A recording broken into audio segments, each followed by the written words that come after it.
Dan bahkan ada 3 aspek yang saya selalu lihat di hukum tata negara kurang mendapat perhatian. Iya. Satu, Hanya constitutional rules saja. Aturan konstitusional itu yang mendapat perhatian para sarjana. Tapi yang kedua yang juga sangat serius itu soal kelembagaan. Jadi constitutional rules, constitutional institutions, oke. dan yang ketiga constitutional culture. Oke. Budaya Constitutional culture, konstitusional. oke. Jadi 3 aspek ini harus ada agenda perubahan modernisasi besar-besaran. Oke. Maka menjelang pertengahan abad ke-21 ini akan ada ancaman yang gawat perubahan besar-besaran. Seperti terjadinya perubahan dahsyat di pertengahan abad 20. Jelang 100 tahun Indonesia Merdeka 2045, ini kita harus antisipasi perubahan serupa. Jadi kalau kita tidak berubah, tidak coba ya evaluasi lagi ini produk reformasi konstitusi kita ini. Iya. Ini kan bisa telat kita.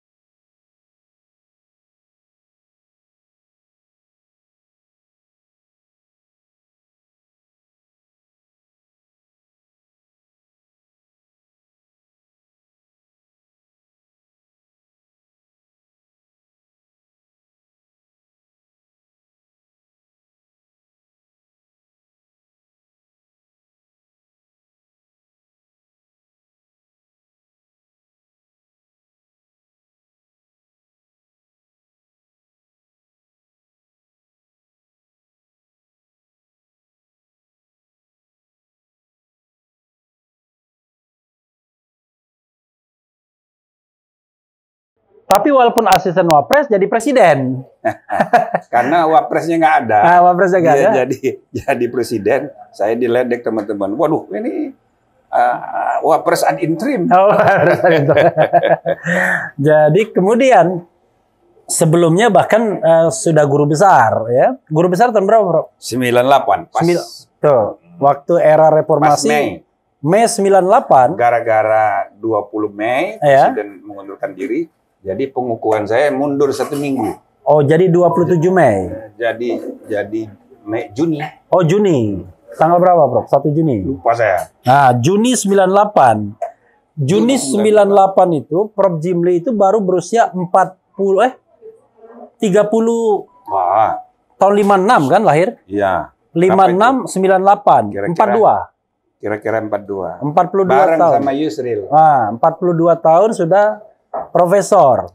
Sebelum saya sama Yusril berdua, itu guru besar itu syaratnya sudah jalan pakai tongkat. Sudah tua. Dan itu yang terjadi di UI. Iya, di UI begitu. Nah, itu yang memecahkan rekor itu ya kami berdua tuh.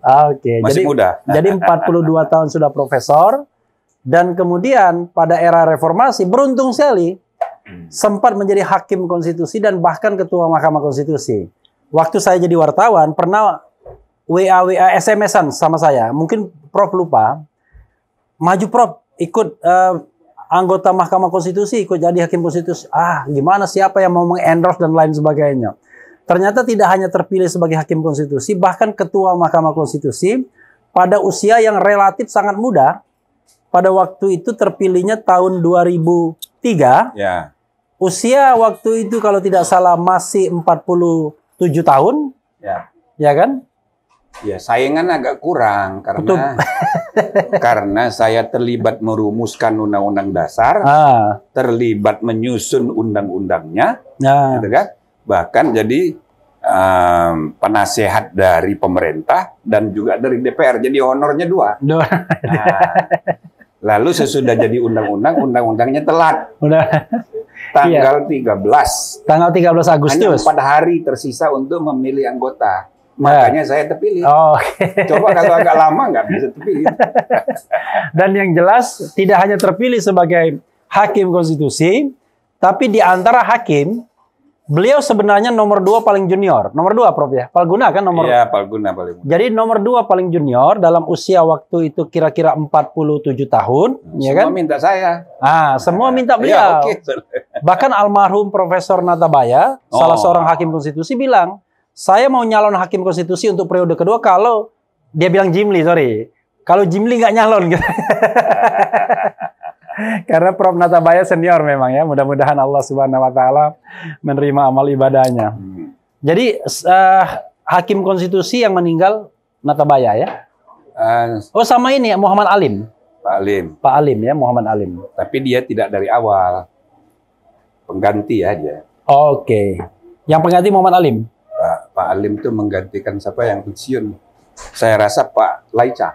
Oke. Laica kan lebih dulu Iya, 1 tahun. Iya. Iya, tapi Pak Laica itu lebih dulu 1 tahun ya. Masih ada sekarang. Iya. Sehat. Oke. Jadi saudara sekalian, setelah itu beliau pernah sempat mencicipi sebentar menjadi One Team Press. Jadi One Team Press kira-kira 1 tahun, Bro ya? 1 tahun. 1 Lebih tahun. dikit. Tahun berapa itu, Bro?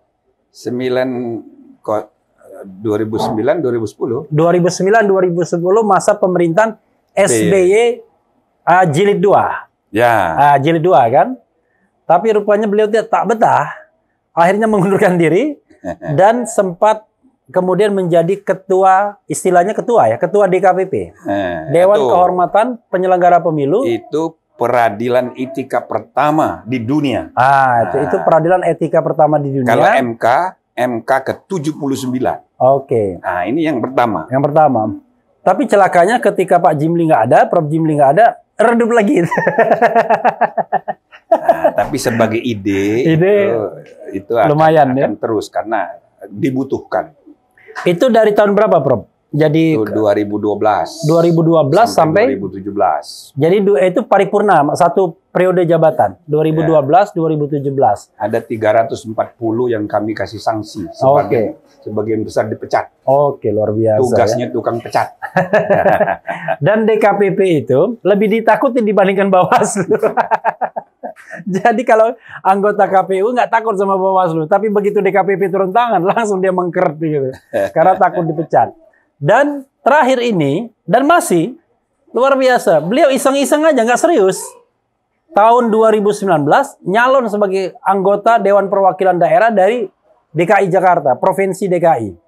Dan terpilih nomor 1. Terpilih nomor 1. Padahal nggak kampanye, dan nggak ada duitnya. Karena Profesor Jimli As-Sidiki. Jadi ada nama itu penting ya. Nama itu penting. Prof, itu tadi perkenalan ya kepada. Ini kan banyak juga milenial yang nonton, Prof. Oh, gitu ya. Jadi penonton saya ini, Prof, Refli Harun Channel, ini subscriber udah 2 juta lebih. Oh. 2.040.000. Waduh. Iya. Boleh juga ini. Boleh juga. Dan penonton mayoritasnya berusia antara 25 sampai 34. Oh. 25, 34, kemudian 35 sampai 44. Itu mayoritas. Anak-anak masa depan. Anak-anak masa depan dan punya daya beli. Prof, saya tidak mau tanya kasus, tapi tanya 24 tahun reformasi dengan jabatan publik yang sudah panjang, ya, dengan pengabdian kepada Republik yang sudah panjang, apa yang Prof pikirkan hari ini, apa yang Prof khawatirkan hari ini, apa yang Prof renungkan hari ini? Itu kan gampang. Ya, jadi, tahun ini 24. Ya. 24 tahun. Ya, tapi kalau tahun 2024 ya. 2024 itu kalau dihitung dari reformasi 26. Ya. Tapi kalau dihitung dari perubahan konstitusi yang pertama tahun 1999, ya, itu 25. Oke.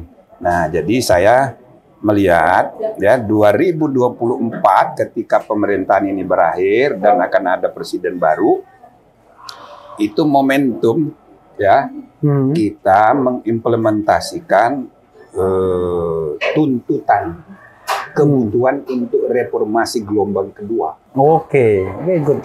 Nah, reformasi gelombang kedua itu termasuk kita mempertimbangkan kemungkinan mengubah lagi Undang-Undang Dasar. Oke. Tapi bukan sekedar menghidupkan GBHN atau BPHN. Tapi sistem konstitusional bernegara kita ini harus dievaluasi. Oke. Evaluasinya menyeluruh. Oke. Gitu loh. Jadi bukan hanya yang berakibat pada perubahan konstitusi, tapi juga perubahan rule of the game, Ya. dan bahkan ada 3 aspek yang saya selalu lihat di hukum tata negara kurang mendapat perhatian. Ya. Satu. Hanya constitutional rule saja. Ya. Aturan konstitusional itu yang mendapat perhatian para sarjana. Tapi yang kedua yang juga sangat serius itu soal kelembagaan. Jadi constitutional rules, Ya. constitutional institutions, Oke. dan yang ketiga constitutional cultures. Oke. Budaya Culture. konstitusional. Oke. Jadi 3 aspek ini harus ada agenda ya perubahan modernisasi besar-besaran. Oke. Sebab pertama ya, kita menghadapi tantangan disrupsi teknologi di segala bidang. Apalagi di bidang ICT. Iya. Ini membuat pola komunikasi berubah. Yang kedua, kita ini baru selesai pandemi. Belum selesai juga, 2 tahun nih. Oke. Dan Walaupun sudah agak longgar sekarang. agak longgar, tapi Iya, belum selesai. pernah kejadian dalam sejarah kita mengalami pandemi selama ini. Iya. Jadi orang pada khawatir gitu loh. Ya, ini dampaknya itu berkelindan juga dengan ancaman perang. Perang dunia ini. Ya. Apakah perang ekonomi, Ya. perang politik dan militer. Ya. Maka menjelang pertengahan abad ke-21 Ya. ini akan ada ancaman yang gawat perubahan besar-besaran. Seperti terjadinya perubahan dahsyat di pertengahan abad 20. Oke. Kan sesudah Perang Dunia Pertama, Ya. Great Depression tahun 30-an, Ya. tahun 40-an Perang Dunia Kedua. Oke. Nah, akibatnya di pertengahan abad ke-20 terjadi perubahan tata ekonomi sosial politik dunia Oke. besar-besaran. Oke. Pasca Perang Dunia Kedua itu kan? Iya. Ini menjelang 100 tahun Indonesia Merdeka 2045, ini kita harus antisipasi perubahan serupa. Jadi kalau kita tidak berubah, tidak coba ya evaluasi lagi nih produk reformasi konstitusi kita ini kan bisa telat kita. Pertama, undang-undang dasar yang kita hasilkan 4 kali perubahan itu memang banyak kelemahannya. Ya. Ya kan? Dan dari awal Prof kan sudah mengindikasikan itu ya, kan? Sejak 2002 ada buku saya dengan footnote setiap ayat, bahkan dulu kita bikin komisi konstitusi untuk itu. Ya. Jacob Tobing undang saya karena dia ingin saya yang jadi ketua KK itu, tapi karena saya udah keburu jadi ketua MK nggak bisa rangkep. Siapa tadi? Jacob Tobing. Jacob Tobing dia ketua PAH 1 waktu itu. Iya. Nah, lalu ya Pak Sri Sumantri yang jadi ketuanya dan anggotanya banyak sekali ingin menyusun konstitusi baru. Akibatnya masuk kotak hasil KK itu. Iya. Itu menggambarkan bahwa produk 4 kali perubahan itu banyak kekurangan. Iya. Apalagi pada tataran implementasi selama 25 tahun. Banyak sekali. Iya. Misalnya kelembagaan KY. Iya. Untuk apa KY itu kalau sekedar untuk ya mengusulkan pengangkatan hakim agung? Terlalu mahal. Terlalu mahal masuk konstitusi, kan cukup pansel. Iya. DPD. Iya. Ya kan bisa dievaluasi 25 tahun ini. Oke. Untuk apa barang ini? Kalau bahasa Arabnya wujuduhu keadami. Adanya sama dengan tiadanya. Nah, jadi ini harus dievaluasi. Istilah itu sudah lama saya nggak dengar ya. Iya. Jadi wujudnya sama dengan tiadanya. Sama. Nah, Tak ada bedanya. iya. Jadi memang harus banyak evaluasi yang kita kerjakan. Struktur kelembagaan bernegara kita ini, bahkan di buku saya ini bukan hanya struktur kelembagaan negara, struktur sosial ekonomi politik. Prof, stop dulu Prof. Karena Prof bilang buku, jadi saya lupa. Betul. Jadi Sobat Era sekalian, Prof Jimli ini banyak menghasilkan buku. Tadi saya bilang, Prof bawa aja Prof bukunya. Nah ini sebagian buku dari berapa buku Prof? 70-an. 70-an buku. Jadi ini ada konstitusi keadilan, ada gagasan konstitusi sosial, ya kan? Kemudian ada omnibus law, ya kan? Kemudian ada green and blue constitutions, ya. Kemudian ada peradilan etik dan etika konstitusi, ada Pancasila identitas konstitusi berbangsa dan bernegara, ada green constitutions, ada ekonomi konstitusi. Luar biasa ya. Konstitusi ekonomi. Konstitusi ekonomi. Pokoknya udah 70 lebih. Luar biasa ya. Cuma gara-gara isinya serius semua, nggak dibaca orang. Ini mulai. Nanti bukan. Ketebelan. Bukan, nanti akan dibaca orang kalau orang butuh. Iya.